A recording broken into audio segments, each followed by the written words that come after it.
Late at night, an email landed in my inbox. The sender address was my own, but the digital timestamp read 10 years into the future. I unzipped the attached folder. Inside was a collection of explicit, degrading photos. The face in those photos was mine, but the eyes were hollow, stripped of any life. The body of the email dripped with absolute despair. Do not touch the sweet almond stew tonight.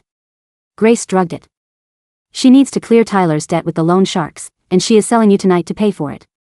By the time you die from internal bleeding in some backroom, they will be happily using the $50,000 they got for your body to put a down payment on a brand new house for Tyler. My fingertips went numb. I stared at the screen, my chest tightening as a cold sweat broke out across my neck. I had spent years working myself to the bone, sending every spare dime home, hoping for just a shred of maternal love. It turned out that in their eyes, I was worse than livestock. A soft knock rattled my bedroom door. Grace stood outside, holding a steaming white porcelain bowl, her face twisted into an unnaturally sweet smile. Ava, sweetheart, you are working too hard. Have some stew and get some rest. When I didn't answer immediately, the knocking grew louder, the wood rattling under her palms. Ava, open up. I spent 2 hours simmering this sweet almond stew for you. Drink it while it is hot. Her voice carried a rare tenderness, a gentle maternal warmth she almost never showed me. If this had happened 30 minutes ago, I probably would have wept with gratitude. I shut my laptop, took a deep breath, and opened the door. Grace stood there with a beaming smile, holding the bowl. Steam rose from the liquid, dotted with red dates and sweet cherries. It was a miracle. Usually, these expensive ingredients were locked away in her pantry, reserved strictly for my younger brother, Tyler. Drink up, she urged, pushing the bowl closer to my face. You have lost so much weight from all that overtime. It breaks my heart. I looked at the sweet liquid, and my stomach churned. I am not really thirsty, Mom, I said, taking half a step back. Just leave it on the desk. I will drink it after I finish this report. The warmth vanished from her face instantly. Her brows furrowed, and her eyes turned cold. What? She snapped. I made this with my own hands, and you are turning your nose up at it? These almond flakes are the premium kind from the organic market. I wouldn't even let Tyler touch them. You are drinking this tonight, or you don't care about your mother at all. Seeing the frantic desperation in her eyes, I stopped resisting. I took the bowl and forced myself to gulp it down right in front of her. The warm, thick liquid slid down my throat, sickeningly sweet. Grace let out a long, shuddering sigh of relief. The greedy grin returned, wrinkling the corners of her eyes. It was the face of a woman who knew $50,000 was finally within her grasp. That is my good girl. Go to bed right after. Don't ruin your health. She snatched the empty bowl and locked the door behind her as she left. The moment the latch clicked, I bolted to the bathroom. I turned the faucet on high to drown out the noise, shoved 2 fingers deep down my throat, and gagged myself. The sweet, heavy broth came rushing back up along with my lunch. Tears and sweat poured down my face. I kept pushing, scratching the back of my throat until nothing was left but bitter, yellow bile. Splashing cold water on my face, I stared at my ghostly reflection in the mirror. What had I been clinging to for the past 24 years? Every payday, I kept barely enough for groceries and transferred the rest to her account. I bought them expensive gifts while I survived on stale bread and instant noodles. I thought blood was thicker than water. I thought if I just poured my soul into this family, I could finally warm their frozen hearts. Instead, I was just a walking ATM. A slab of meat to be sold by the pound. Even a pig gets a decent meal before the slaughter. I got a bowl of poison. When I was 5, we had a rare treat of homemade chicken pot pies. Grace carefully picked out every single piece of chicken, placing them all into Tyler's plate. When I looked at the food longingly, she slapped me across the face. What are you staring at, you greedy brat? This is for your brother's growth. You only deserve the scraps. Tyler sat beside her, shielding his plate and sticking his tongue out at me. I kept quiet, thinking I just wasn't being good enough. To please her, I stood on a wooden stool every weekend, washing the family's laundry until my hands cracked and bled from the winter cold. My reward was another beating. You useless child, look how much laundry detergent you wasted. Water doesn't grow on trees. When I was 15, I scored the highest marks in the entire school district. The acceptance letter from a prestigious regional academy arrived at our doorstep. I thought she would finally be proud. But when I got home, she was merrily counting a thick stack of $100 bills. It was a dowry from creepy old Harlan, a bitter neighbor with a permanent limp. Grace didn't even look at my acceptance letter. She flicked her lighter, threatening to burn it. School is useless for girls. Harlan offered $10,000 and 2 breeding pigs. You are marrying him next month to pay for Tyler's wedding fund. That night, I climbed over the fence barefoot. I walked 10 miles in the pitch black, my feet bleeding, until I reached my teacher's house and begged her to help me secure a scholarship. During college, I worked 3 jobs: waitressing, delivering flyers, and washing dishes. I paid my own tuition, but Grace still demanded $500 every month. I tolerated it all, foolishly hoping that one day, she would hand me a plate at the dinner table and say she was proud of me. Last month, Tyler got his leg broken by loan sharks over gambling debts. Grace ran to my apartment, screaming and rolling on the floor, holding a bottle of bleach to her mouth. If you don't save your brother, I will drink this right here. I raised you, and you won't even help your own family? You are trying to kill your mother. Under the judgmental stares of my neighbors, I handed over my entire savings of $30,000. I thought that would finally pay my debt of birth. I was wrong. That money only whetted their appetite. I wiped my face dry, pulled a dusty duffel bag from under my bed, and packed a few clothes. My ID and bank cards went into my backpack. I muted my phone and lowered its screen brightness to the absolute minimum. The apartment was deathly silent, except for the ticking clock. Suddenly, the front door lock creaked. The heavy door groaned on its ungreased hinges. Then came a flurry of hurried footsteps, accompanied by the sharp, rhythmic click of wooden crutches. Tyler, with his broken leg, was already out of bed to act as a pimp for his own sister. "Mom, is it done?" Tyler whispered, his voice trembling with excitement. She drank it all. A whole packet of the powder. She should be completely out by now, Grace replied, her voice eager. "Gavin, right this way." "Watch your step," Tyler said, his voice dripping with sycophancy. A gravelly, rough voice cut through the quiet house. "Is she really in there? Don't screw with me. If she is ugly, I will break your other leg." "I wouldn't dare, Gavin." Tyler stuttered. "The drug you gave me is incredibly potent. She is completely helpless. Just write off the 50 grand I owe you, and she is yours. She is beautiful, a virgin. Once you are done, you can put her in your club to work off the rest." Grace chimed in, "She is strong, used to hard labor. She can handle it. We will keep watch outside. If she wakes up and struggles, just hit her. I can get you some duct tape to seal her mouth." I pressed my ear against the bedroom door, my stomach twisting in raw disgust. These were my blood relatives. They had branded a price tag of $50,000 on my body and my future. "Just don't kill her," Grace added quietly. "Don't worry, ma'am. We are here for profit, not a corpse," Gavin laughed. The footsteps approached my door. I moved quickly to the window. We lived on the 3rd floor of an old brick building. Outside the window was a rusted iron fire escape. The emergency latch on the metal grate was unlocked. I pushed the heavy metal open, feeling the cold night air rush against my face. I stepped onto the shaky air conditioning unit outside, my shoes slipping slightly on the dust. Behind me, the bedroom doorknob rattled violently. "Why is it locked?" Gavin grunted. "She must have locked it out of habit." "Let me kick it open," Tyler offered. The wooden door began to splinter. I squeezed into the narrow gap between the AC unit and the wall, gripping the cold brickwork. If I fell, I would die or be paralyzed. If I survived the fall, Grace would just sell my broken body to the highest bidder anyway. The door gave way with a loud crash. "Where the hell is she?" Gavin roared. Flashlights cut through the darkness of my room. "She was supposed to be asleep. The bowl is in the kitchen." Grace panicked. They tore the room apart, throwing open the closet and flipping the mattress. "My 50 grand. If she is gone, Gavin will ruin me." Tyler screamed, his crutches thudding angrily. "We should have tied her up. That ungrateful bitch. I should have drowned her at birth." Grace shrieked. "We fed her and clothed her, and she won't even help her brother? It is her duty to sell herself for this family." Footsteps approached the window. Tyler ripped the curtain aside. He leaned out, shining his bright flashlight down into the dark courtyard.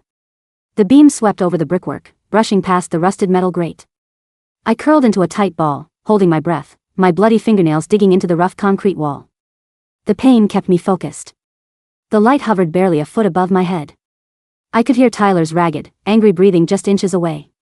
The beam of Tyler's flashlight cut through the smog-choked night air, a harsh cone of white that missed my shoulder by less than 3 inches. I didn't breathe.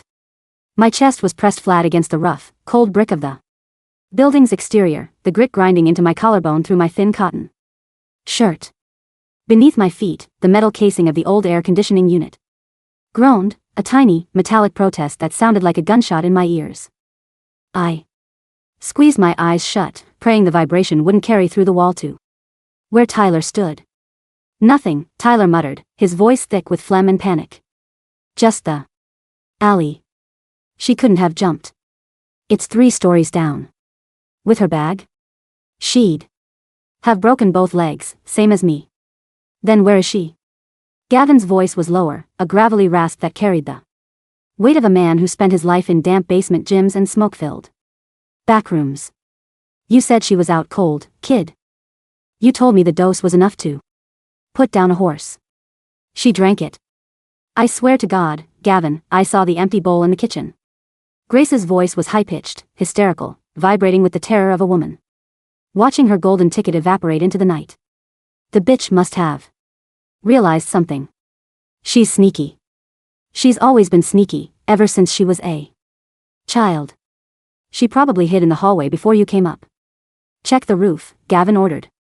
I heard the heavy, rhythmic thud of his boots moving toward the door, followed by the uneven, frantic clack-clack of Tyler's crutches. If she's not on the roof, Tyler, we're going to have a very different conversation about how you're going to pay me back that 50 grand. And I don't think your mother's going to like the interest rate.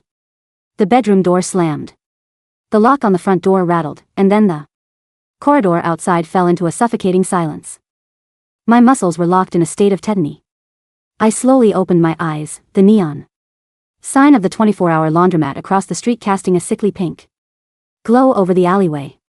My fingers, curled into the mortar joints of the brick wall, were bleeding where the rough stone had sliced through the skin. I didn't feel the pain, I only felt the cold, numbing rush of adrenaline. 10 years. The email had come from my own address, but the header metadata, which I had stared at in disbelief before the knocking started, showed a routing path that made no logical sense, ending in a timestamp from a decade in the future.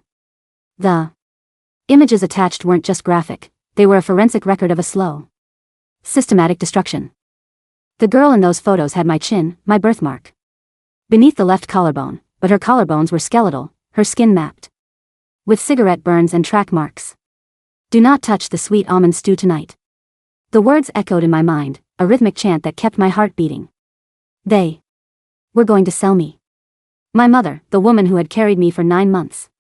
And my brother, the boy I had starved myself to feed, had valued my entire existence at the price of a mid-sized sedan.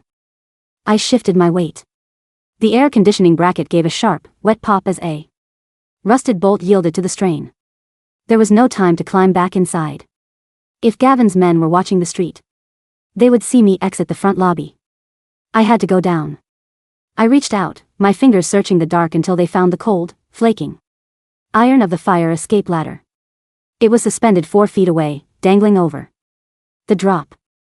I swung my duffel bag over my shoulder, wedging the strap tight against my neck, and lunged.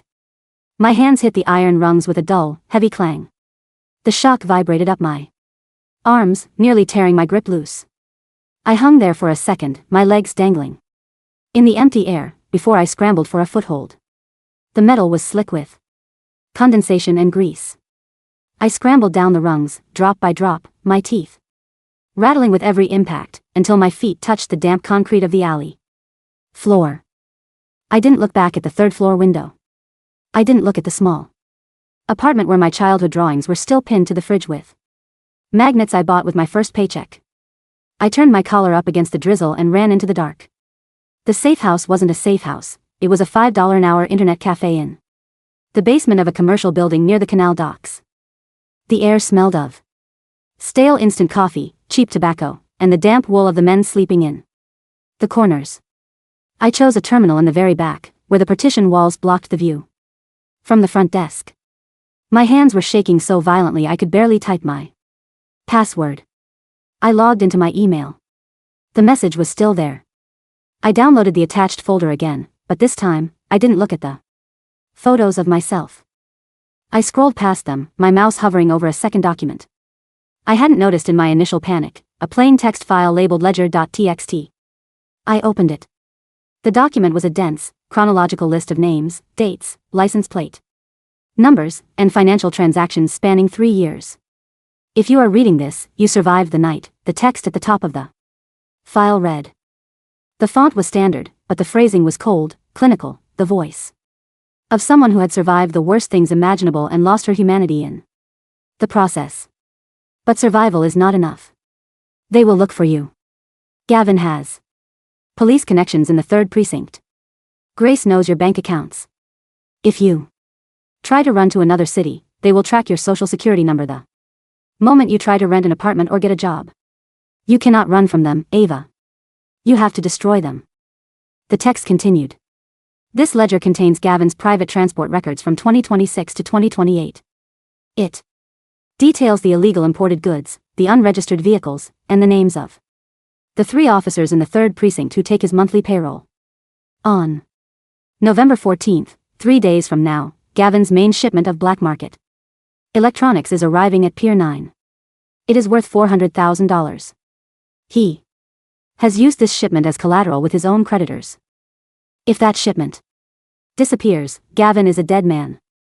I stared at the screen, the blue light reflecting in my dilated pupils. The details were incredibly specific. It listed the shipping container number. MSKU 991204-0. It listed the name of the customs broker who had been bribed. Marcus Vance. It even listed the code for the padlock on the secondary gate. 0819. My future self hadn't just sent me a warning. She had sent me a weapon. But to use it, I had to survive the next 72 hours. I opened my online banking app. My balance was $42. The $30,000 I had given Grace last month had cleaned out my savings, my retirement fund, and even the small emergency cash envelope I kept under the floorboards. I looked at my phone. It was 3:14 a.m. A notification popped up on the screen. It was a text message from Grace. Ava, where are you? We are so worried. Tyler's leg is hurting again and we don't have the money for his medicine. Please come home. I made your favorite noodles. I'm sorry, I yelled. I was just stressed. Please, sweetheart. A second later, another text arrived. This one was from Tyler. You selfish bitch. You think you're better than us because you went to college? If you don't come back by tomorrow morning, I'm going to your office and telling your boss you stole money from the company. I have your bank statements. I know. You've been doing freelance work on the side without reporting it to tax services. See how fast they fire you. I felt a cold laugh bubble up in my throat, dry and tasteless. They weren't even trying to hide it anymore. The mask of maternal love and brotherly dependence had been discarded the moment they realized the $50,000 had slipped through their fingers. They were desperate. Gavin was likely sitting in our living room right now, ashes from his cigarette dropping onto our worn carpet, watching them with those dead, shark-like eyes. I took the SIM card out of my phone, snapped it in half with my thumbnails, and dropped the pieces into the half-empty cup of black coffee on the desk. Then, I turned back to the ledger. There was one more entry at the bottom of the file, dated 2 weeks after my supposed disappearance in the original timeline. December 4th, Grace receives $30,000 from Gavin as the first installment. She buys Tyler a gold watch and puts a deposit on a 2-bedroom apartment in the North Hills district. She tells the neighbors Ava moved to the capital for a promotion. She doesn't look for you. She never looks for you. The screen blurred. I wiped my eyes with the back of my hand, leaving a smear of dirt and dried blood on my cheek. I won't let you buy that watch, Tyler, I whispered to the empty booth. I won't let you buy that house. At 7 a.m., I walked into a pawn shop in the industrial district, far from my usual neighborhood. I laid my laptop on the glass counter. It was a high-end workstation I had bought for my design freelance work, the only valuable thing I owned. The pawnbroker, a man with a graying beard and grease-stained fingernails, didn't look up from his small screwdriver. $50. It's a 2025 model, I said, my voice steady, though my stomach was hollow with hunger. 16 gigabytes of RAM. The graphics card alone is worth $400. I need $300. Now. He squinted at me, then at the dirt on my collar and the small cuts on my knuckles. He smelled the desperation on me. It was a scent he probably dealt with 10 times a day. $150, he said. Take it or leave it. I don't care about your RAM. $200, and I'll throw in the leather case and the charger. He sighed, clicked his tongue, and reached under the counter. He pulled out 2 crumpled $100 bills and slapped them on the glass. I took the money, my fingers brushing his cold skin, and walked out without another word. With $200 in cash, I bought a cheap burner phone from a convenience store, a box of black hair dye, a pair of thick-rimmed glasses, and a second-hand canvas jacket that was 3 sizes too big for me.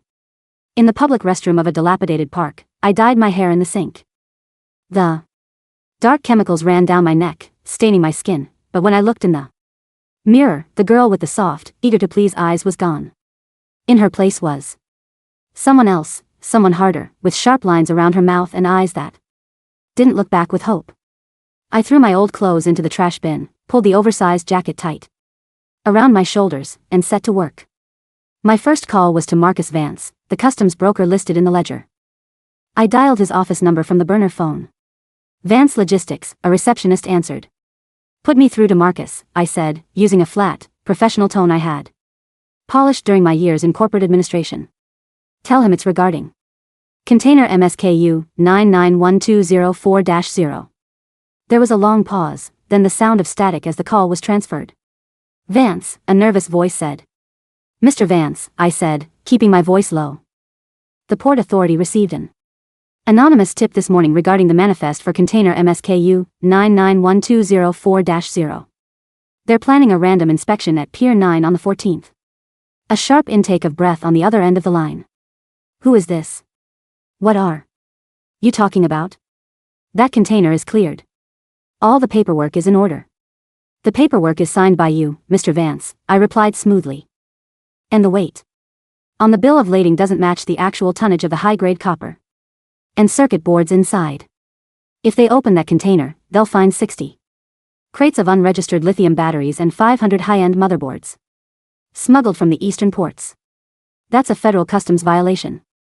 You'll lose your license, and you'll spend 5 years in a minimum security facility. Who the hell is this? Vance's voice was shaking now. Is this Gavin? If he's trying to squeeze me for more. Gavin doesn't know, I interrupted. But he will if the cargo is seized. He'll think you set him up to clear your own debts. I'm offering you a way out. What do you want? I want the container moved, I said. Not to the warehouse on 4th Street. Move it to the auxiliary yard at the rail yard. Container slot 42B, change the transport manifest to list the destination as scrap iron recyclers. Do it by tomorrow night. I can't do that. The transport company is Gavin's crew. They have the keys. Then change the driver's work order, I said coldly. Tell them there was a logistical error. If you don't, I'll send the full ledger of your transactions. With Gavin to the district attorney's office. I have 3 years of bank transfers under your wife's maiden name, Marcus. Do we have a deal? Silence stretched over the line. I could hear the sound of his heavy, panicked breathing. Who are you? He whispered. Just a girl who doesn't want to go to the North Hills, I said, and hung up. The first part of the trap was set. But the most dangerous part of the plan was Gavin. According to the ledger, Gavin wasn't just a street thug, he was a middleman for a much larger syndicate operating out of the capital. He was ruthless, but he was also incredibly paranoid. If he suspected his shipment was compromised, he wouldn't just wait for the police, he would start looking for the leak within his own inner circle. And I was going to give him one. I spent the afternoon watching our old apartment from the 2nd floor of a tea house across the street. At 4 p.m., a black sedan pulled up to the curb. 2 men got out. One was Gavin, wearing a heavy wool coat over a dark suit. The other was Tyler, hobbling on his crutches, his face pale and sweat shining even in the cold. They went inside. 10 minutes later, the sound of shouting drifted down from the 3rd floor window. It was Grace, her voice screeching in protest, followed by the sound of something heavy crashing against the floor. I watched through a pair of cheap binoculars I had bought at a second-hand shop. Through the window, I saw Gavin grab Tyler by the collar of his shirt, dragging him toward the table. Tyler was weeping, his hands raised in supplication. Grace was on her knees, clutching Gavin's trouser leg, but he kicked her away with a casual, backhanded flick of his boot. They were running out of time. Gavin's creditors were likely pressing him, and the $50,000 collateral they had promised him in the form of my body was gone. I pulled out my burner phone and dialed a number I had memorized from the ledger, Gavin's private line. It rang 3 times before a rough voice answered. "Yeah. Gavin," I said, my voice muffled by a handkerchief over the mouthpiece. "Who's this?" "Look out the window," I said. The blue sedan parked near the fire hydrant. "There's a yellow envelope under the driver's side windshield wiper. It has Tyler's name on it." Gavin didn't answer immediately. I saw him move to the window through my binoculars, his eyes scanning the street. He spotted the blue sedan, a car I had identified earlier as belonging to one of his own low-level runners. He hung up the phone. I watched as he signaled one of his men to go down and retrieve the envelope. Inside that envelope was a printout of 3 pages from the ledger. Specifically, the pages detailing the bribes paid to the 3 police officers in the 3rd precinct. Along with the ledger pages was a handwritten note in a script that looked remarkably like Tyler's hurried, childish handwriting, a style I had spent 3 hours mimicking in the public library. "If you don't clear my debt, Gavin, these pages go to the Internal Affairs Division. I know where the warehouse is. I know about Pier 9. Don't push me." It was a clumsy, desperate blackmail attempt, exactly the kind of stupid, short-sighted play Tyler would make when cornered. From my vantage point, I saw the runner return to the apartment with the envelope. 5 minutes passed. Then, the window glass shattered. The sound of Tyler's screaming reached all the way across the street. Through the open window, I saw Gavin throw Tyler onto the sofa, his fist raining down on my brother's face. Grace was screaming, running around the room like a chicken, with its head cut off, trying to pull Gavin away, but Gavin's runner grabbed her by her hair and threw her into the corner. My heart didn't beat faster. My pulse remained slow, steady, almost frozen. I remembered the 5-year-old girl who had stood by the kitchen table, her face stinging from her mother's slap, watching her brother eat the chicken pot pie. I remembered the 15-year-old girl who had walked 10 miles in the dark, her feet bleeding on the gravel road, while her mother counted the dowry money from a neighbor who smelled of sour beer and decay. "You only deserve the scraps," Grace had said. I adjusted the binoculars, my fingers steady. "Enjoy the scraps, Tyler," I whispered. By the night of November 14th, the rain had turned into a thick, freezing sleet that coated the docks in a layer of black ice. I stood on the roof of an abandoned grain silo overlooking Pier 9. My hands were shoved deep into the pockets of my oversized canvas jacket, the cheap binoculars pressed to my eyes. The harbor was quiet, save for the low, rhythmic thrum of the container ships, diesel engines and the distant horn of a tugboat out in the channel. At 11:30 p.m., a single flatbed truck pulled up to the secondary gate of Pier 9. It wasn't Gavin's truck. It was a truck from Scrap Iron Recyclers, the company Marcus Vance had authorized to pick up container MSKU 991204-0 under the revised work order. The driver got out, punched the code 0819 into the gate keypad, and the heavy iron gate slid open with a screech of ungreased metal. Within 15 minutes, the container was loaded onto the flatbed. The truck started its engine, its headlights cutting through the sleet as it turned out of the yard and headed toward the auxiliary rail yard, miles away from Gavin's warehouse. 10 minutes later, 3 black SUVs tore into the pier, their tires screeching on the wet asphalt. Gavin got out of the first vehicle. Even from this distance, I could see the fury in his posture. He ran toward the empty container slot, his flashlight beam sweeping over the empty concrete pad where his $400,000 shipment should have been. He turned on his men, his arms flailing as he roared in rage. He pulled his phone out, dialing frantically. I knew who he was calling. He was calling Marcus Vance. But Marcus's phone was already sitting in a drainage ditch near the highway, and Marcus himself was currently on a train to the southern province, terrified for his life after I had sent him a second anonymous tip warning him that Gavin had discovered the theft. Gavin's world was collapsing. He had lost his shipment. He had lost his collateral. His creditors would be looking for him by morning, and his police contacts would turn on him the moment they realized their names were on a ledger that had been leaked to Internal Affairs. He was a wounded animal, and wounded animals always go back to the place they feel safe. Or, in Gavin's case, the people who had started this entire chain of disasters. I got down from the silo, my feet sliding on the icy rungs, and walked back to the nearest public telephone booth. I dialed the police emergency line. Emergency services, what is your location? I want to report an ongoing armed robbery and kidnapping, I said, my voice high and trembling, a perfect imitation of a terrified neighbor. At 402 West Oak Street, apartment 3B. There are men with guns. They're hurting the people inside. I heard gunshots. Please, you have to hurry. I hung up the receiver. I walked to the bus stop, pulled my hood down over my face, and boarded the midnight bus heading to the central station. 2 days later, I sat in a small diner near the train station, a plate of greasy eggs and a cup of black coffee on the table in front of me. I had bought a morning newspaper. The story was on page 4, tucked between a local zoning dispute and a high school football score. Local dispute ends in tragedy, 3 dead in apartment standoff. A quiet residential neighborhood was shattered late Thursday night when police responded to reports of gunfire at an apartment complex on West Oak Street. Upon arrival, officers from the 3rd Precinct were met with armed resistance from individuals inside the building. In the ensuing shootout, 3 people were confirmed dead: Grace Chin, 49, her son Tyler Chin, 21, and Gavin Vance, 42. A local businessman with alleged ties to organized crime. According to police reports, the incident appeared to be a dispute over unpaid debts. A large cache of illegal firearms and documents detailing a black market smuggling ring were recovered from the scene. 2 police officers have been suspended pending an internal investigation into potential corruption linked to the recovered documents. A family spokesperson declined to comment.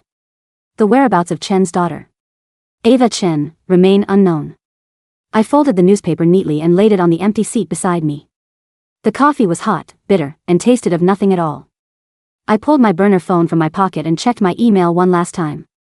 The message from 10 years in the future was still there, but when I tapped on the attachment folder, a strange error message popped up on the screen.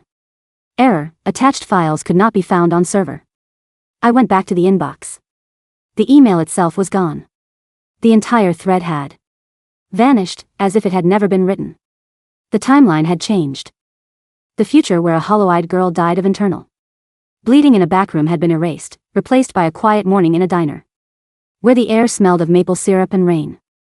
I reached into my bag and pulled out a small, white envelope. Inside was a single train ticket to the coast, where the air was clean and the ocean went on forever. There were no family photos in my bag. No keepsakes. No letters from home. I paid for my breakfast with a $10 bill, leaving the change on the table. As I walked out into the crisp, cold morning air, the sun was just beginning to break through the gray clouds, casting a long, pale shadow behind me.